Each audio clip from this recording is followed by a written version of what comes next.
اور چیئرمین تحریک انصاف عمران خان نے نیب قوانین میں تبدیلی کو NRO2 قرار دے دیا۔ کہا بدماشوں کی امپورٹڈ حکومت نے نیب قانون میں ترمیم کر کے احتساب کا خاتمہ کر دیا۔ آج پاکستان کی تاریخ کا سیاہ دن ہے۔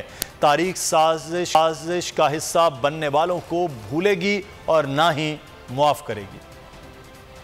میں تبدیلی، ترمیم شدہ نیب قوانین NRO2 قرار۔ چیئرمین تحریک انصاف عمران خان نے کہا پاکستان کی تاریخ کا آج سیاہ دن ہے۔ مجرموں کی امپورٹڈ سرکار کے ترمیم شدہ نیب قانون نے احتساب ہی کو دفن کر دیا۔ امریکی حمایت یافتہ سازش سے پاکستان کی معیشت، سیاسی نظام کو پٹری سے اتار دیا گیا تاکہ بدماشوں کو ایک اور NRO دیا جا سکے۔ نون لیگ کا خرم دستگیر اس کی تصدیق کر چکا ہے۔ عمران خان نے ٹویٹر پیغامات میں کہا ہمارے رسول صلی اللہ علیہ وسلم کے فرمان کا مفہوم ہے تباہی ان معاشروں کا مقدر بنتی ہے جہاں کمزور کی پیٹھ پر تعزیر کا کوڑا برستا ہے مگر طاقتور قانون کی پہنچ سے دور رہتے ہیں۔ آج ترمیم شدہ نیب قانون سے ہم وائٹ کالر مجرموں کو احتساب سے نکال رہے ہیں۔ بیک ٹو بیک ٹویٹس میں کپتان نے بتایا زیر تفتیش 1200 ارب میں سے 1100 ارب مالیت کے مقدمات اب نیب کے دائرہ کار سے نکل جائیں گے۔ نیب قوانین میں ترامیم سے جرائم پیشہ مافیا کو NRO2 دیا جائے گا۔ عمران خان نے کہا تاریخ ان تمام لوگوں کو بھولے گی اور نہ ہی معاف کرے گی جو سازش کا حصہ اور کامیاب کرنے میں آگے تھے۔